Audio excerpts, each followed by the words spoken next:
उन प्रस्तुत है साड़ा दैनिक कार्यक्रम शुभ प्रभात।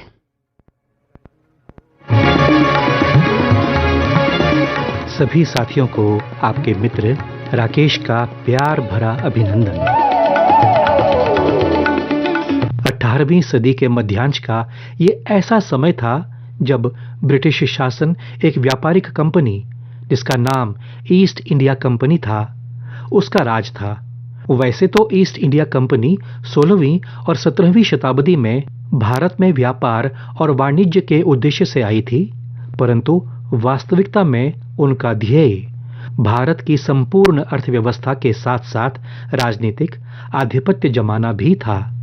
जिस प्राकृतिक संपदा पर इन विदेशी ताकतों की दृष्टि थी, उसका अधिकांश भाग भारत के सुदूर क्षेत्रों, वनों आदि से प्राप्त होता था। लकड़ी से लेकर दुर्लभ औषधीय जड़ी बूटियां, सुगंधित मसाले, खनिज पदार्थ इत्यादि बहुत कुछ था जो इन क्षेत्रों में उपलब्ध था, जिस पर इन विदेशी ताकतों की नजर थी। परंतु एक समस्या थी। इन बीहड़ वन्य क्षेत्रों में जो लोग रहते थे, वे सीधा सादा जीवन यापन करने वाले आदिवासी जनजातीय लोग थे, जो अपने निर्वहन का सारा सामान उन्हीं जंगलों से प्राप्त करते थे। शहरी जीवन से उन्हें कोई लेना देना नहीं था। उनका अपना सामाजिक ढांचा था, अपनी परंपराएं थीं। वे वनों को अपना देवता मानते थे और उसी में संतुष्ट रहते थे। इस प्रकार चलता था इनका जीवन। अंग्रेजों के लिए इन आदिवासी क्षेत्रों पर अधिकार करने के लिए इन आदिवासियों को नियंत्रित करना आवश्यक था। आदिवासी सरल और शांतिप्रिय तो थे, परंतु अत्यंत स्वाभिमानी भी थे। वे किसी भी मूल्य पर अपनी परंपराओं, अपने देवी देवताओं का अपमान या अतिक्रमण सहन नहीं करते थे। कोई समानता नहीं थी अंग्रेजों और बिहार झारखंड के आदिवासियों में, जिन्हें संथाल या संथल भी कहा जाता है। संथाल आदिवासियों के लिए प्रकृति मां थी, जो उन्हें जीवन यापन के लिए वो सब कुछ देती थी जिसकी उन्हें आवश्यकता थी। वे भी अपनी मां से उतना ही लेते थे जितना उन्हें चाहिए होता था। ये मानव और प्रकृति का अद्भुत सामंजस्य था। अंग्रेजों ने जंगलों का शोषण और दोहन करना प्रारंभ कर दिया। भोले भाले संथाल युवकों से थोड़े से अन्न के बदले वे मजदूरी करवाया करते थे। भारत के सामाजिक और राजनीतिक परिदृश्य में एक और समस्या थी। संथाल क्षेत्रों से सटे शहरी क्षेत्रों में एक अभिजात्य जमींदार वर्ग उभर रहा था, जो अंग्रेजों की दलाली करता था। वे ही संथालों के रहन सहन, उनके मान्यताओं के बारे में परिचित थे, जिसका लाभ अंग्रेजों को मिलता था। बदले में उन जमींदारों को अंग्रेज प्रशासन का संरक्षण प्राप्त था, जिसका लाभ उन्हें संथाल लोगों पर किए गए शोषण से उपजे सामूहिक रोष से बचने में मिलता था। संथाल समुदाय पर ये दोहरी मार थी। एक ओर अपने ही देश के जमींदारों और साहूकारों की मार, दूसरी ओर अंग्रेजों द्वारा उनके आराध्य वनों का निर्मम दोहन। ऐसे ही राजनैतिक और सामाजिक परिदृश्य में बिहार के सुल्तानगंज में तिलकपुर गांव में सुंदर मुर्मू के यहाँ एक पुत्र ने जन्म लिया। जन्म के समय ही उस बच्चे की आंखें लाल थीं, जो उसके मुख पर क्रोध जैसी प्रभाव डालने वाली लगती थीं। बालक का नामकरण किया गया जबरा मुर्मू। गांव के लोग उसे स्नेह से जबरा पहाड़िया कहकर पुकारते थे। जबरा बचपन से ही कुशाग्र बुद्धि का बालक था। अपने समुदाय की सारी मान्यताएं और परंपराएं उसने बचपन में ही सीख लीं। निडरता और नेतृत्व के गुण जैसे वो जन्म के साथ ही लेकर आया था। इसी वातावरण में इस बालक का बचपन बीता। अपने आसपास उसने जंगलों को लुटते देखा और अपने लोगों पर अंग्रेजों का बढ़ता अत्याचार भी देखा। गरीब संथाल जनजाति की खेती भूमि, जंगली वृक्षों, वन संपदा पर अंग्रेजों ने अधिकार कर लिया था। ये सभी कुछ इस बालक ने देखा। स्थानीय साहूकारों का शोषण भी इस किशोर ने अपने बाल्यकाल में ही जान लिया था। इन विपरीत परिस्थितियों ने किशोर जबरा पहाड़िया के भीतर नैसर्गिक विदाओं को उबार लिया था। उसके भीतर अंग्रेजों से अपने जंगलों और अपने समुदाय का शोषण और अपमान देखा नहीं जाता था, वो अपने युवा साथियों के साथ पेड़ की ओट से छुपकर अंग्रेज अधिकारियों और सिपाहियों पर गुलेल की पत्थरों की मार से निशाना बनाते और फिर वहां से ऐसे गायब हो जाते जैसे कभी वहां थे ही नहीं। अंग्रेज अधिकारी और सिपाही इन वनपुत्रों को कहां से पकड़ पाते? इस प्रकार छद्म युद्ध लड़ने की कला में जबरा पहाड़िया और उसके साथियों ने प्रवीणता प्राप्त कर ली थी। जबरा के भीतर नेतृत्व के गुण और प्रखर हो उठे थे। वो भागलपुर और उसके आसपास के क्षेत्रों में लोगों को अंग्रेजी और सामंतवादियों की मिलीभगत और अत्याचारों के प्रति जागरूक कराने का प्रयास करता। अपने समुदाय को संगठित करना उसकी प्राथमिकता तो थी ही, परंतु जबरा ने धर्म और जाति भेद से उठकर सभी भारतीयों को अंग्रेजों के विरुद्ध एकजुट करने का प्रयास भी किया। अपनी धरती को मुक्त कराने का उसका आह्वान सर्व समाज के लिए था। अंग्रेजों को जबरा पहाड़िया की गतिविधियों की सूचना मिल चुकी थी। वे समझ चुके थे कि लाल अंगारों वाली आंखों के इस गुस्सैल युवक पर यदि शीघ्र काबू नहीं पाया गया तो इसके परिणाम उनके लिए घातक सिद्ध होंगे। अपने ओजपूर्ण भाषण और नेतृत्व के गुणों ने उसे अपने समुदाय का मुखिया बना दिया। वो मुर्मू समाज का प्रधान बना। अंग्रेजों ने जबरा पहाड़िया के आक्रामक व्यक्तित्व और उसकी छद्म युद्ध कला में निपुणता को देखते हुए उसे नाम दिया तिलका मांझी। पहाड़िया क्षेत्र में गुस्सैल व्यक्ति को तिलका कहा जाता है और पहाड़िया भाषा में ही गांव प्रमुख या प्रधान को मांझी कहा जाता है। तो जबरा पहाड़िया का नाम पड़ा तिलका मांझी, गुस्सैल प्रधान। कई इतिहासकार तिलका नाम को उसके पैतृक गांव तिलकपुर से भी जोड़कर देखते हैं। हालांकि ब्रिटिशकालीन दस्तावेजों में जबरा पहाड़िया का ही उल्लेख मिलता है, तिलका मांझी का नहीं। 20-21 वर्ष तक आते आते जबरा पहाड़िया यानी तिलका मांझी ने अंग्रेजों के विरुद्ध पूरी तरह विद्रोह की घोषणा कर दी। सन 1770 ईस्वी में जब बंगाल और उसके आसपास भीषण अकाल पड़ा, जो कि अंग्रेजों की ही गलत नीतियों के परिणाम स्वरूप हुआ था, तिलका मांझी ने अपने गोरिल्ला दल के साथियों के साथ मिलकर अंग्रेजी शासन का खजाना लूट लिया और उसे गरीब एवं त्रस्त जनता में वितरित कर दिया। इस प्रकार जबरा या तिलका की लोकप्रियता आदिवासी समुदाय में आग की भांति फैल गई। सैकड़ों युवक और युवतियां उसके दल में सम्मिलित होने लगे। इसी के साथ आरंभ हुआ उनका संथाल हूल अर्थात आदिवासियों का विद्रोह। शोषण करने वाले विदेशी आक्रमणकारी अंग्रेज और अपने ही देश के चापलूस गद्दार सामंत अब तिलका के शत्रु बन चुके थे। तिलका और उसके साथियों ने गुप्त रूप से जहां उन्हें अवसर मिलता अंग्रेजों और सूदखोर सामंतों पर घात लगाते और उनका धन लूट लेते। अंग्रेजों ने तिलका को पकड़ने के लिए एड़ी चोटी का जोर लगाया, परंतु उन घने जंगलों की आड़ और अपने समाज के सहयोग से वो कभी अंग्रेजों की पकड़ में नहीं आया।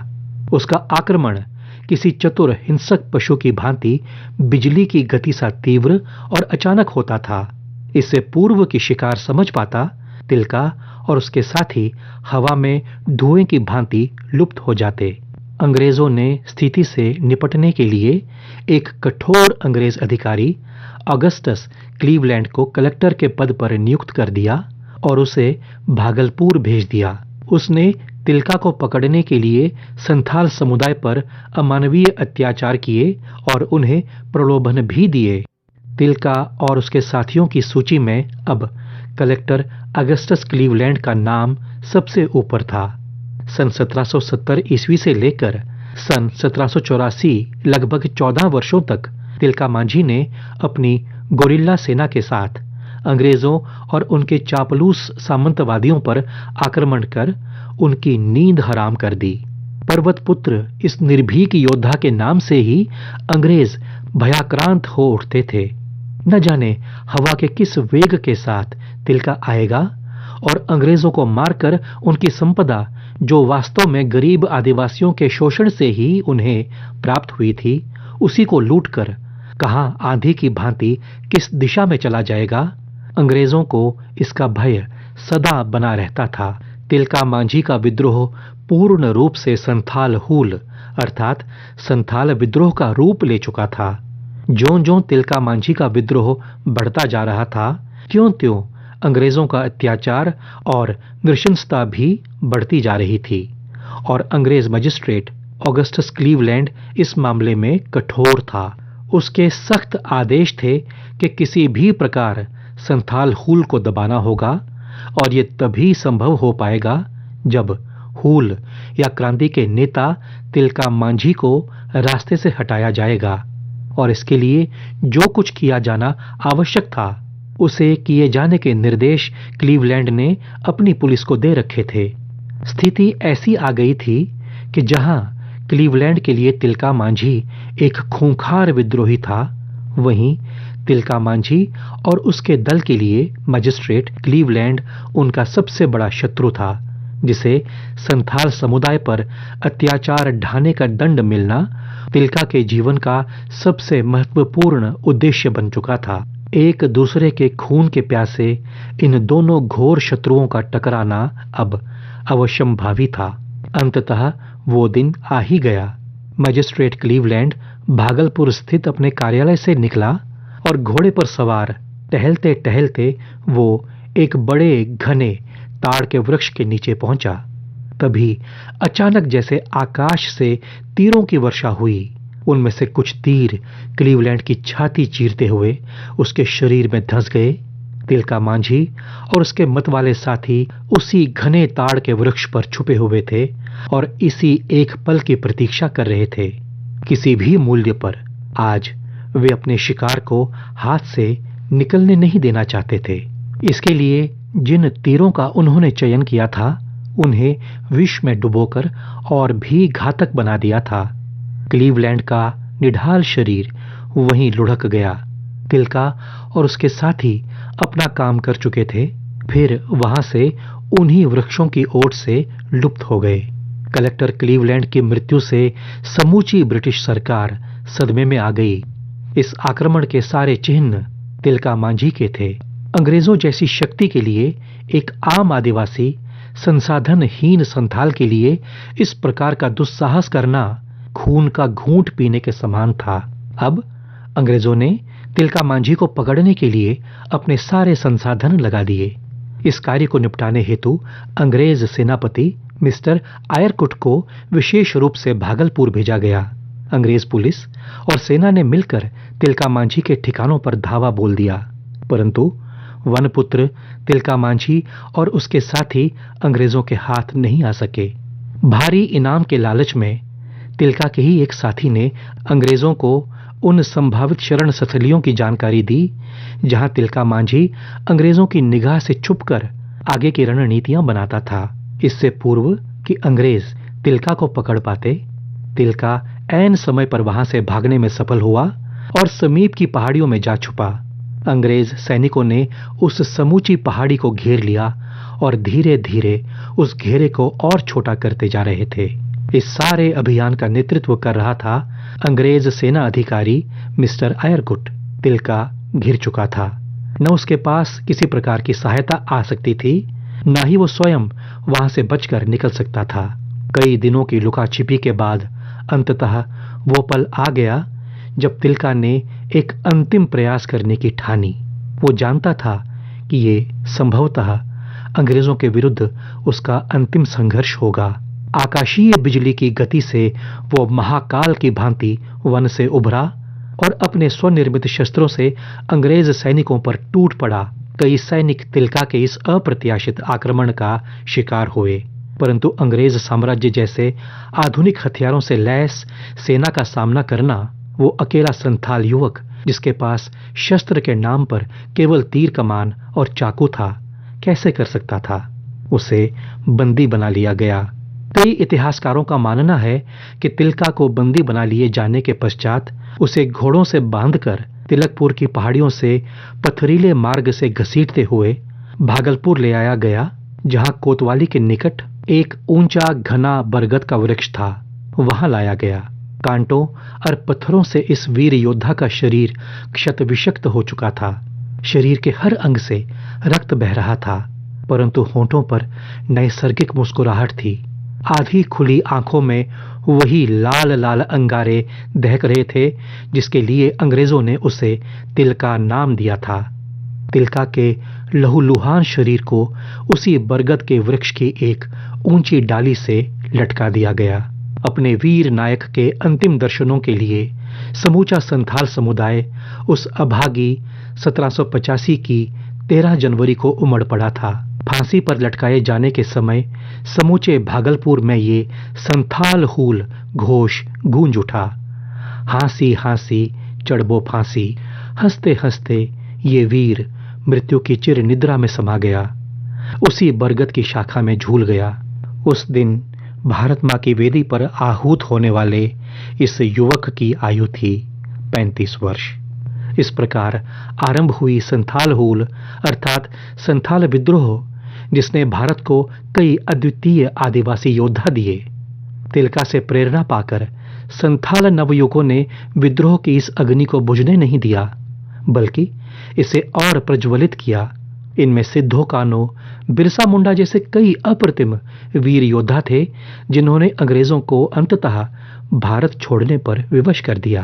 भागलपुर का वो स्थान जहां वो वट वृक्ष है जिस पर लटकाकर तिलका मांझी को फांसी दी गई थी, आज भी वह वृक्ष इस योद्धा की गाथा सुनाने के लिए जीवित है। आज वहां एक स्मारक स्थल बना हुआ है जहां तिलका मांझी की प्रतिमा सुशोभित है। संथाल समाज के लिए ये स्थान किसी तीर्थ से कम नहीं है। झारखंड में 13 जनवरी को हूल दिवस के रूप में मनाकर इस योद्धा को विनम्र श्रद्धांजलि अर्पित की जाती है। हमारी इतिहास की पुस्तकों में भले ही तिलका मांझी के नाम का कहीं उल्लेख ना हो, परंतु महान लेखिका ज्ञानपीठ पुरस्कार प्राप्त महाश्वेता देवी ने बंगला उपन्यास शालगिरर डाके में इस योद्धा को भारत का प्रथम स्वतंत्रता सेनानी बताया है। इसी पुस्तक को बाद में हिंदी रूपांतर कर सालगिरह की पुकार के नाम से प्रकाशित किया गया। प्रसिद्ध हिंदी लेखक राकेश कुमार सिंह ने अपने ऐतिहासिक उपन्यास हूल पहाड़िया में तिलका मांझी को अपना नायक बनाया है। भागलपुर विश्वविद्यालय का नामकरण भी इसी महान वीर योद्धा पर रखा गया है। मां भारती के ऐसे महान सपूत को हमारा कोटि कोटि नमन।